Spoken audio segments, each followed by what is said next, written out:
Hello friends, good evening. My name is Nitin Gupta. Welcome to my channel.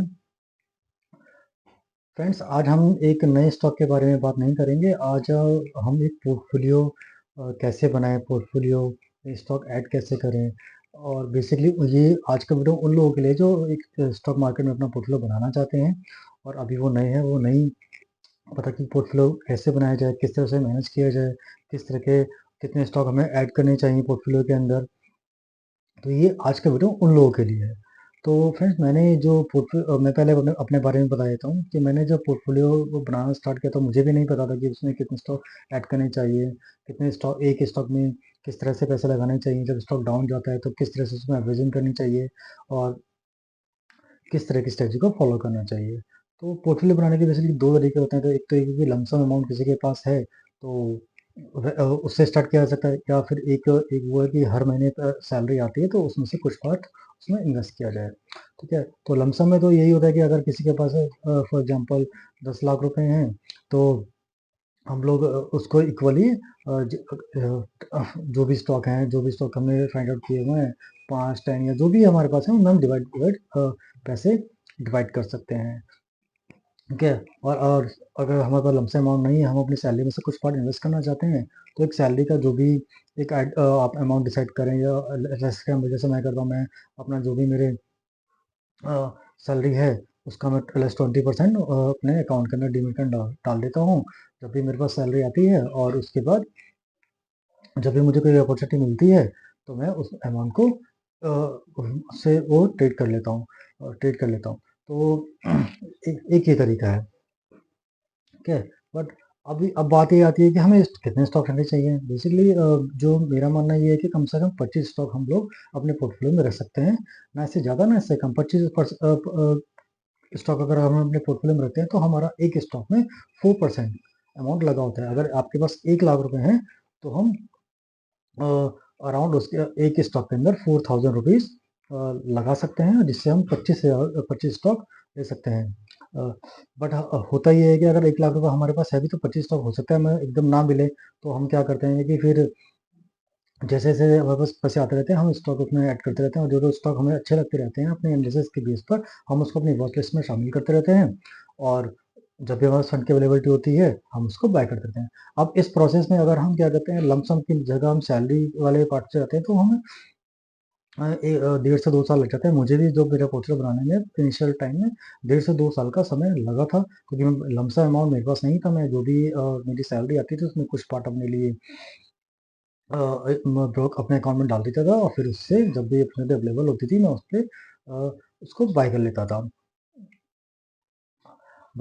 इस तरह से हमें portfolio manage करना चाहिए। ठीक है, और हमें लर्निंग अपने बुक। और दूसरी बात कि जब भी मार्केट गिरती है तो अब होता क्या है कि जब मार्केट गिरती है तो हम लोग क्या करते हैं ना कि उस पे स्टॉक अगर डाउन जा रहे हैं तो हम लोग क्या करते हैं, उसको या तो स्टॉप लॉस लगा के निकल जाते हैं, या फिर उस स्टॉक में एवरेजिंग करना छोड़ देते हैं।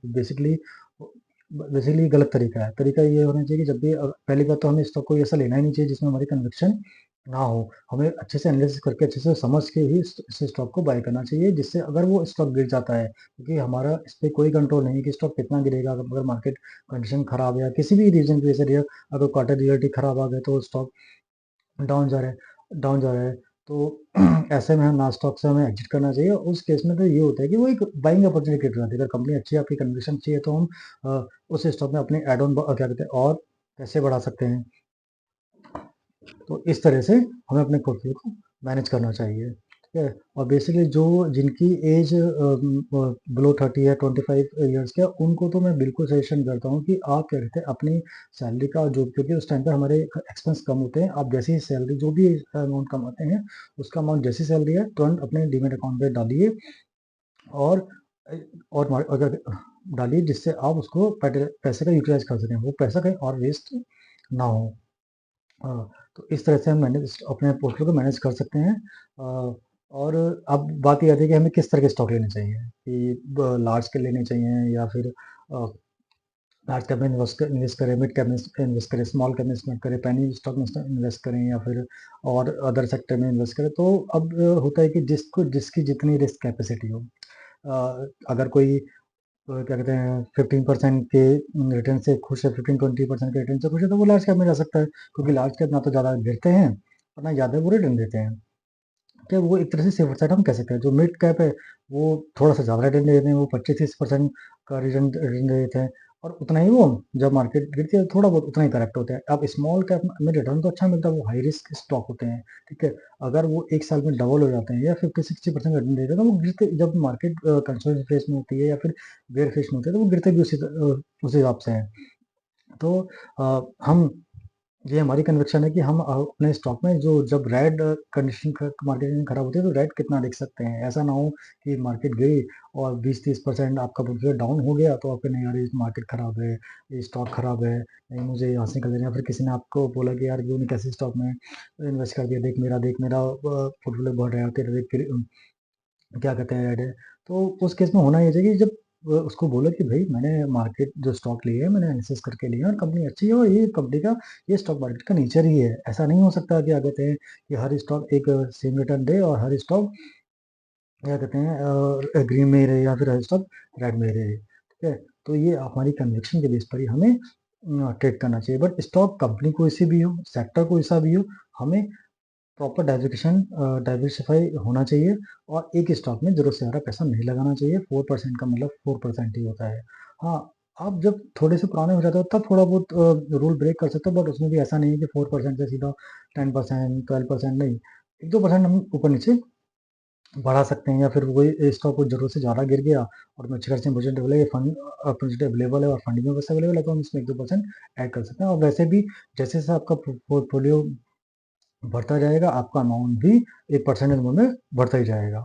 और एक अच्छा पोर्टफोलियो और स्टॉक मार्केट में अगर आपको रिजल्ट चाहिए तो वो 1 साल में या 2 साल में नहीं मिलता, और हमें वेट करना पड़ता है, हमें 3 से 5 साल का वेट करना पड़ता है। जब 3 से 5 साल का आप एक साइकिल देख लेते हैं, तब आपका पोर्टफोलियो अच्छे से तैयार होता है और काम करना शुरू करता है, और एक अच्छा सा रिटर्न देने की ओर वो चलता है। अगर हम सोचे कि यार 1 साल में हमने पैसा लगाया बट हमें रिटर्न अच्छा नहीं मिला, हमें मार्केट से एग्जिट एग्जिट कर जाना चाहिए और स्टॉक में पैसा नहीं लगाना चाहिए। या फिर किसी ने आपसे बोला कि यार 1 साल में तेरे को रिटर्न रिटर्न मिला, तो उसको सीधा बोलो कि भाई मार्केट में तो जो सिनेरियो है वो ऐसा नहीं होता, वो 3 साल हमें कंप्लीट हमें देने होते हैं, 3 साल में ही हमें अपनी करेक्ट सीजन का पता चलता है, ठीक है। क्योंकि मार्केट हमेशा एक जैसे नहीं चल सकती है ना। एक साल रिटर्न आपका 10% आएगा, दूसरे साल हो जाएगा नेगेटिव, तीसरे साल में वो सारा का सारा रिकवर हो जाएगा, ठीक है। तो मार्केट बेसिकली रेगुलर इनकम के लिए नहीं होती है, वो एक वेल्थ क्रिएशन के लिए होती है, ठीक है। तो पोर्टफोलियो इस तरह से ही मैनेज हो सकते हैं। और प्लीज़ किसी भी न्यूज़ के बेस पर हमें स्टॉक में ट्रेड नहीं करना चाहिए जब तक कि हमारी खुद की कन्विक्शन ना हो। और हम 20 या 25 स्टॉक रख सकते हैं। अगर 20 स्टॉक रखें तो 5% पैसा लगेगा, और 25 रखेंगे तो 4% लगेगा, ठीक है।